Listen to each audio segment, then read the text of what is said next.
Ja, dette er en præsentation om isomeri i organisk kemi.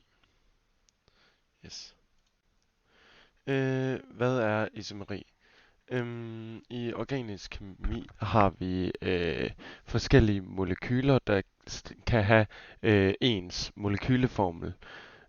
Det kan være påvirket af deres bindingsforhold og funktionelle grupper. Derfor er det en god idé, når man har organisk kemi at gøre, at tegne stoffet i stedet for at opskrive det.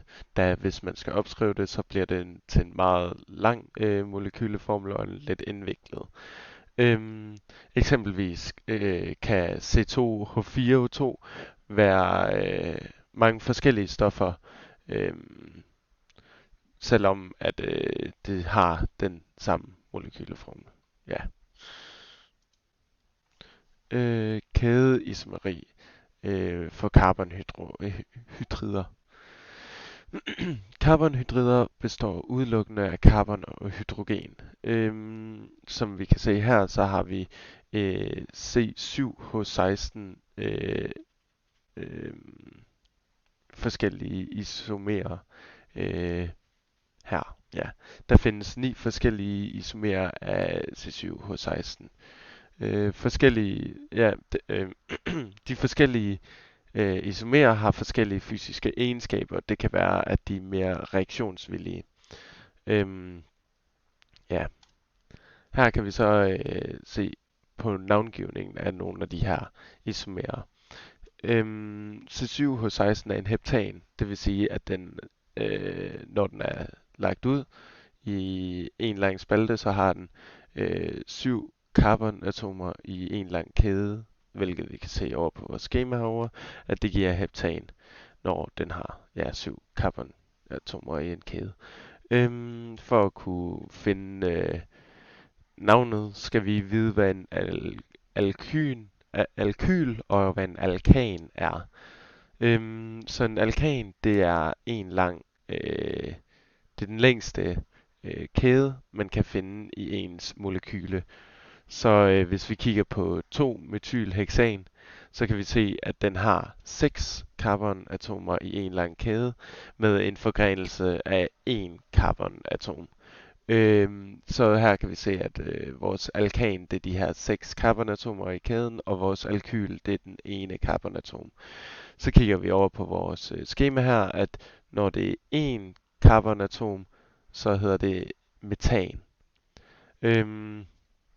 Og nu hvor det så er en alkyl, så hedder det metyl. Så når man skriver det ind, så skriver man hvilken plads eller hvilket carbonatom den her forgrenelse er på. Så her kan vi se, at og der tæller man fra venstre. Så der kan vi se, at nummer 2 carbonatom fra venstre har en metylgren på sig. Så skriver vi 2-metylhexan. Måden man finder hvilken vej det skal vende, er bare ved at det her tal, jeg ved ikke lige om min mikrofon kortede ud der, men det her tal, det skal være det mindst mulige. Så det vil også sige, at når man har flere tal, altså flere forgrenelser, så når man lægger tallene sammen, så skal det bare være så lille som overhovedet muligt. Ja. Så her, som et eksempel herover kan vi se 3-etylpentan.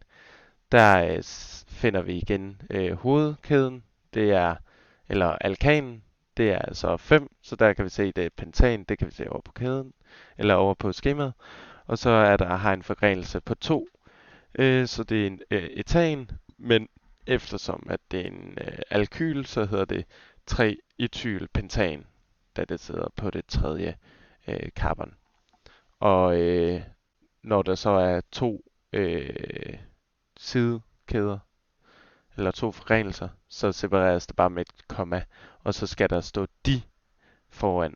Så når det er de, så når der er 1, så er der ikke noget foran, men når det er 2, så er det de, når det er 3, så er det tri, og så videre.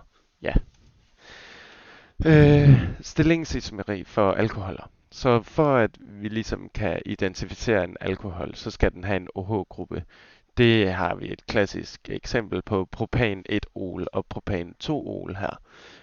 hvor man tydeligt kan se, hvordan molekyl det er stillet op, hvor at man bare har fået rykket oxygenmolekylet, altså så, eller vores OH-gruppe, den er jo så, det er så en funktionel gruppe, som gør, at navnet det ændrer sig lidt, så det ender på ol i stedet for en. Ja, det er noget andet navngivning. Det går jeg ikke lige i dybde med. Men ja, ja. Øhm, så når vi har Pent 2.1 for eksempel. Ja, det er også endnu en ting ved navngivning, jeg ikke lige fik sagt. Men når vi har en dobbeltbinding, så separeres øh, øh, endelsen med der, hvor at dobbeltbindingen sidder. Så hvis vi tæller, hvis vi lige finder hovedkæden her, det er 1, 2, 3, 4, 5. Der er en pentan hovedkæde her, hvor at dobbeltbindingen sidder på carbon nummer 2, så det separeres med et pent 2,1, da det sidder på carbonatom 2. Men ja, hernede i højre hjørne kan vi se, begge to har samme navn. Det hedder begge to pent 2,1. Og eftersom at når der er en dobbeltbinding, så låses atomet eller molekylet, det låses fast. Så det vil sige, at vores hydrogen og vores CH3 over til højre for molekylet, det kan ikke, eller over i højre side af molekylet, det kan ikke skifte plads. Altså som ved et normalt molekyl, der kan de sådan dreje rundt om sig selv. Men når der er en dobbeltbinding, så er det låst fast. Så derfor skal man kunne dele det her op i en gruppe. Man skal kunne identificere på hvilken side vores grupper de sidder.